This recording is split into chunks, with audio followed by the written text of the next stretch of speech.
Now here we have two types of electrical meters, and these electrical meters measure electrical current, right? What do you call this? Starting with A. It's called an ammeter. Okay? Ammeter. This is called ammeter. This starts with G. Galvanometer. It's a very long word. It's galvanometer. Galvanometer. Okay, when you look at these two meters, what do you notice? If you look at these two meters, what do you notice? The galvanometers, the center 0, but then the...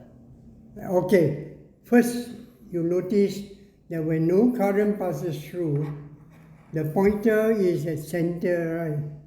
Where the 0 is at the center. So it's called a center 0 galvanometer. Okay? However, in the ammeter, the 0 is not at the center. The 0 is at the side, right? Yeah. And it deflects only one way. Here, it can deflect two ways. So how does it deflect two ways? We let current go inside here first. So what do? We connect it to the positive or 3.7 volt cell. Now this is one of the newest battery that the world has ever made. 3.7. 3.7. Okay, connect. And which way will it deflect? Which way will the center 0 deflect? Alright.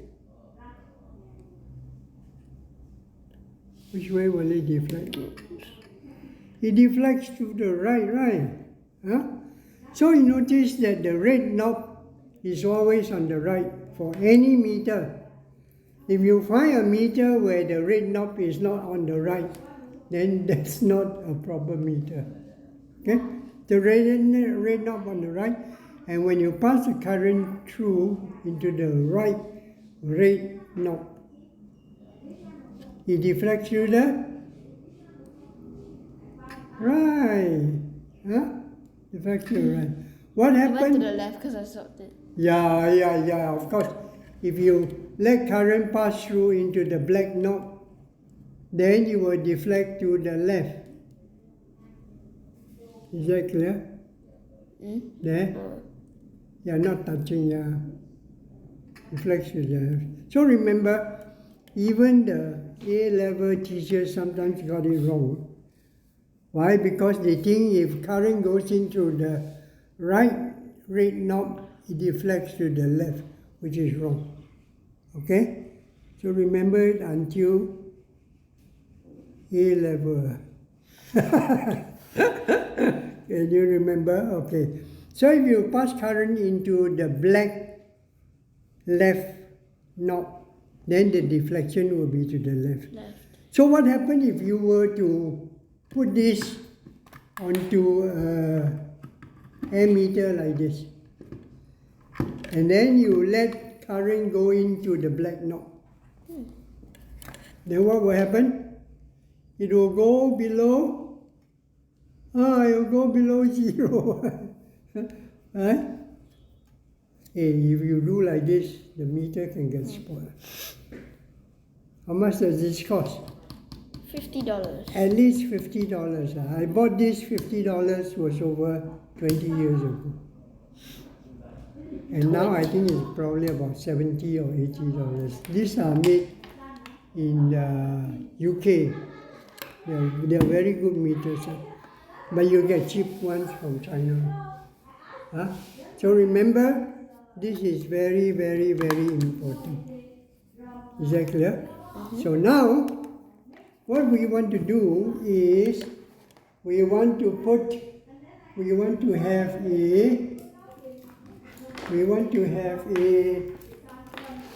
man-made solenoid. Okay? Can we produce current with a man-made solenoid like that? Yeah. You think we can produce current? No. No current. Because there's no battery. Yeah, I realized there's no battery. Yeah, there's no battery. Of course. But I can generate current. How do you think I can generate current? Let's put this here. I say I can generate current. I take A magnet. a permanent magnet. If I take a permanent magnet and then I insert it into The solenoid. the solenoid, you see what happens? Look at the pointer in the, hold it up to the camera. Okay, look, I insert this and you'll find that there will be a deflection. Oh, that's very little. But very little. But that is still a deflection, right? Okay, that's still a deflection. Of course, if I use twice the amount of magnetic field,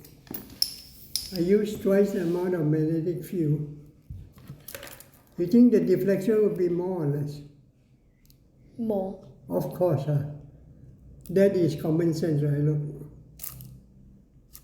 the deflection is more, right?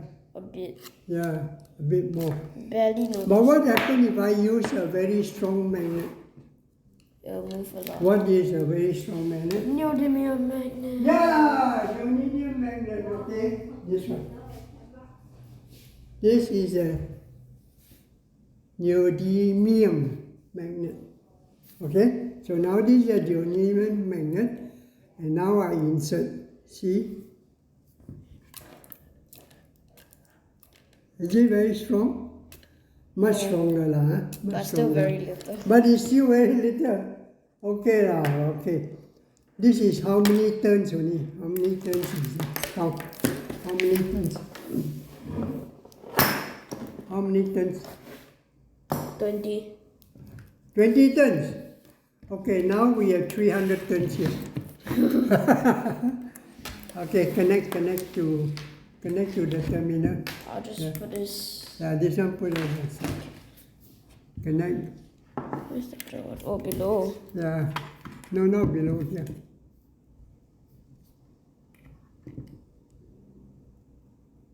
Okay, right. Now we use our nickel magnet. Insert. And then we put this here, okay? Insert. Can you see it's a lot more, right? Huh? Is there a lot more? Yeah, way more. Of course. If I were to use a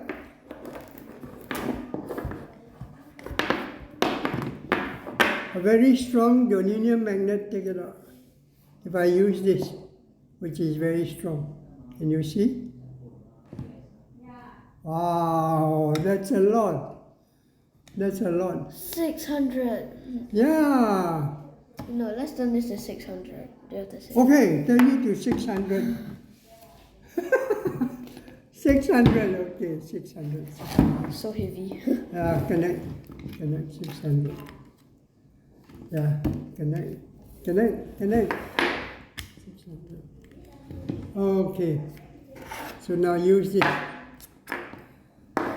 neodymium magnet.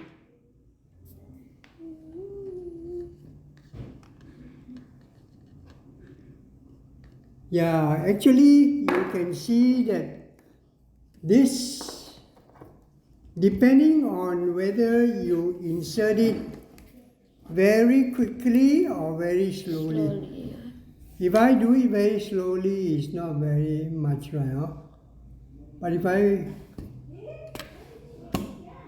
that's a lot. Huh? That's a lot. So again, there is a magnetic field that is three-dimensional, remember? I said. And this magnetic field must cut this 600 turns of copper coil. Who will turn 600 turns? Who did? I'd like to know. Of course, it's manufactured by PL, this one.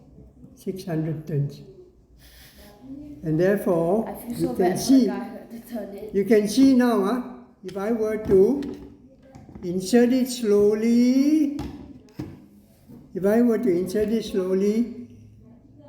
the induced current or the current generated is not as much. Right. This one.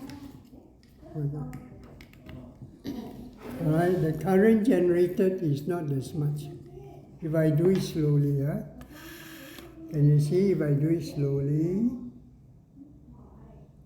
Not that much. When I push it in, it goes one way. When I pull it out, it goes the other way. Right? But I can also turn. The magnet. Can you see now? I just turn the magnet.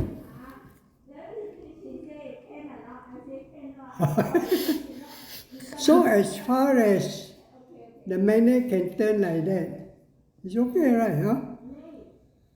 So the magnetic field must cut the coil. So I turn the magnet, turn the magnet. What am I actually doing? I am getting electrical energy, right? But I have to do some work here. Okay? But then what kind of work am I doing? Turning your hand. Turning my hand. Okay. Turning my hand is actually not work if there is no coil. So if there is no coil, I move this around. No coil, right? I turn like that. Nothing works. Right? So the coil must be there. This coil must be there. And when the coil is there, this magnetic field will produce a current flowing, and this current will induce current inside here, will oppose my turning. Actually, I'm doing work against the opposition. Okay. Yeah? And because I'm doing work against the opposition, the repulsion, that's why the work that I do on the repulsion, it turns into electrical energy. Remember the two rings that you did? Oh, You bring the two rings here. Remember the two rings? One is a closed loop. The other is not closed. So if I were to generate electricity here, it becomes an electromagnet that is repelled, right? Can you see? That is repelled. But if I do this with a ring with a gap, then the repulsion is not as much. There is still a little bit of repulsion, but not as much. This is because here the induced current opposes this magnetic field coming in.